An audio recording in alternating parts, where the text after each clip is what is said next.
The life of a ballot envelope that has been returned to us, it has to be in the official purple envelope, has to be signed.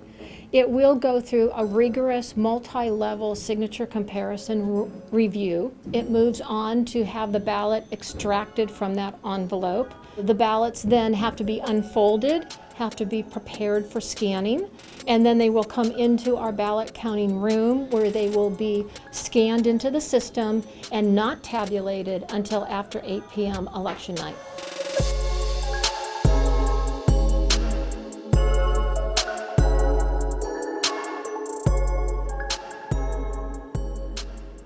Every morning we pick up the mail at the main post office, and the first step that all of the mail and the drop boxes go through is the beginning of the signature verification process.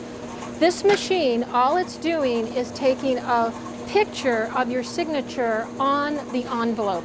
It's not opening it, it's not counting it, it's not doing anything but that. It's just taking a picture of your signature. And the big red light there, that's the actual photography of it. So the machine will kick out the envelopes that the signatures don't compare. And the law says we have to put human eyes on it.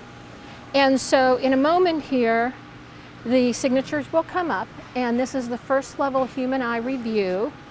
And they are comparing the signature on the envelope to the signature on their registration card. And so when they review them, they're either accepting them or they're keeping them in a challenge mode. And so they'll go through and they'll do another maybe about 20% nice, yes, that they can obviously see, yes, whether it is a good comparison or not. But it's okay if they don't believe that it's a good comparison, because we have another layer of review. So we'll come down here. So this is the higher level of review. Go on in and we're gonna show you here. If we say it doesn't compare, we look at history of the voter. So we can look at other signatures that have been provided by the voter. If we still don't compare, then the voter will receive a letter saying that their signature didn't compare. If it doesn't have a signature on the ballot, we will also send a cure letter to the voter.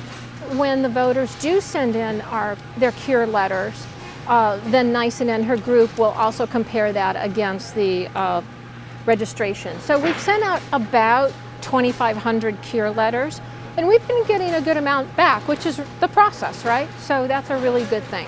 Okay, so the signatures are good.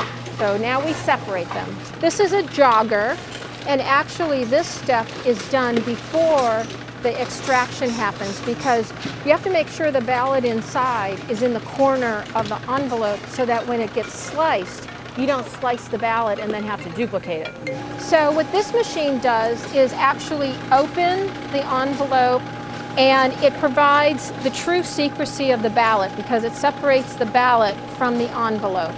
So you'll see that all the envelopes are facing away from the operator. We have no idea whose ballot is who.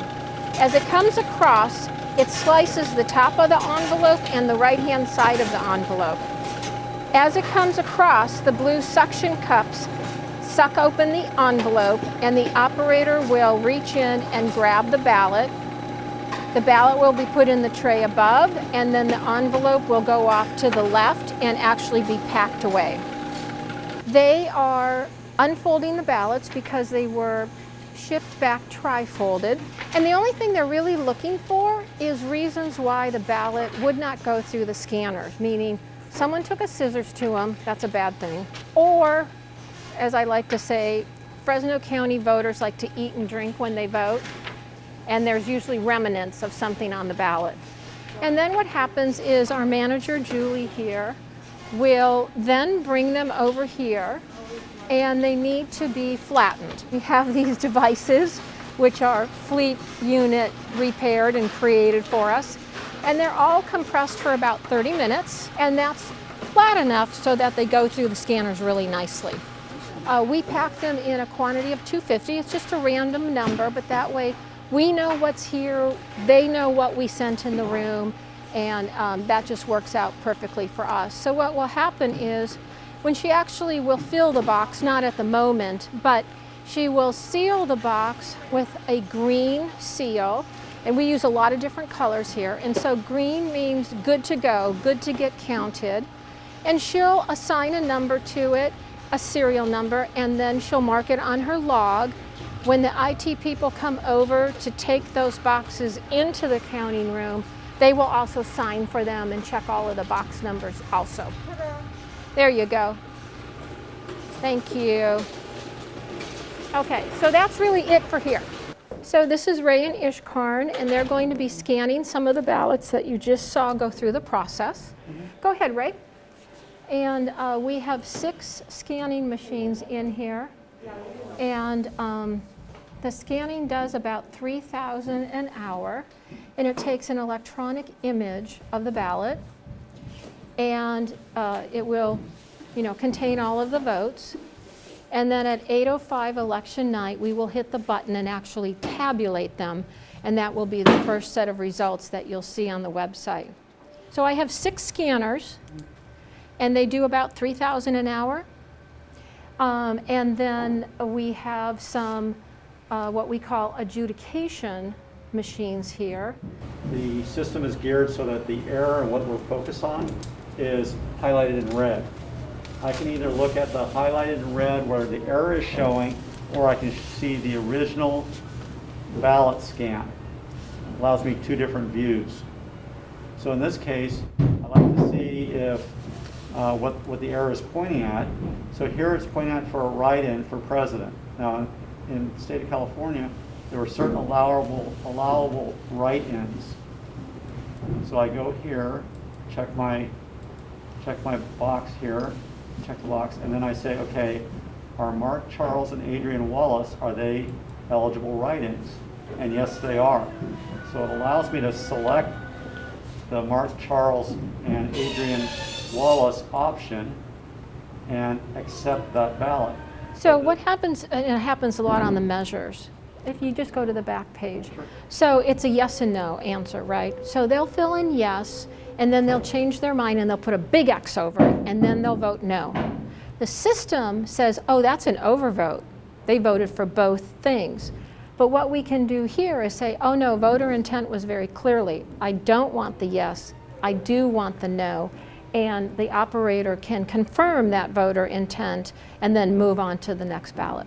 So the big thing about write-ins is, because Mickey Mouse is written in a lot, which is really wasteful and takes time to process correctly, only if you're qualified do you receive the votes that someone may write your name in for.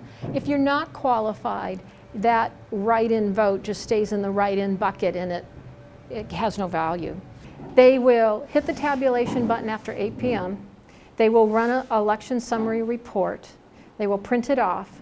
They will load that onto a flash drive. They will leave this room, go to a computer with internet, upload our site, upload to the Secretary of State site, and that happens all night long. Now, I know that each of these, does each ballot have an individual barcode to match it to the voter? Oh, absolutely not. Okay, but each envelope does? No, absolutely not. That's the whole secrecy. That's what the Constitution is all about. And that's why the ballot has no identifying marks to a voter. The envelope does, because that's how I can process it through my system without ever seeing anyone's votes. And then once you separate from the envelope, you don't have any idea whose ballot that belongs to. And so I don't know where these are from or who they're from or anything. The security of this room is paramount, and so multiple layers of security within the room, and one of them is that badge ID access of only 5 people in my department that are authorized to be in this room. That's something else that Dave Palmaville, the public health director, really helped us with. Is he suggested that we have a nurse on site here to help monitor and screen all the employees, because I have hundreds of people coming in and out of this building, and they have been here for 30 days and they are wonderful.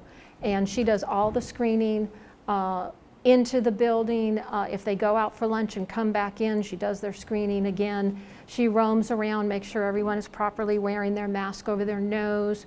It's very, very helpful, because you can only imagine, I need to keep everyone healthy. So we have a great graphic that will be on our website, and it'll show you 53 vote centers with a map of where they are. And then as they come in, we're going to change the color on them, and you'll see that those are in, and we only have, 2 or 4 more to get. We know that thousands of people turn in their ballots election day, various ways, and then Wednesday morning, I have those totals yet to be done on the website, and then we put them through the paces here, just like we just showed you, because every envelope goes through that process and has its signature compared. And we push out interim results as we go along, and that's what California does. Right. And we hope that within 7 or 10 days, depending upon the volume, we have what we would call active or live ballots through the system. Statistically, and by the research that has been done across the nation, fraud has not been proven. I think this system teaches you exactly how it works. I think there's a lot of misinformation out there, and not all of it's true. And so you need to come to the source, your election official, and learn how it really works, because we follow the California election law. And so we're happy to share that knowledge with people.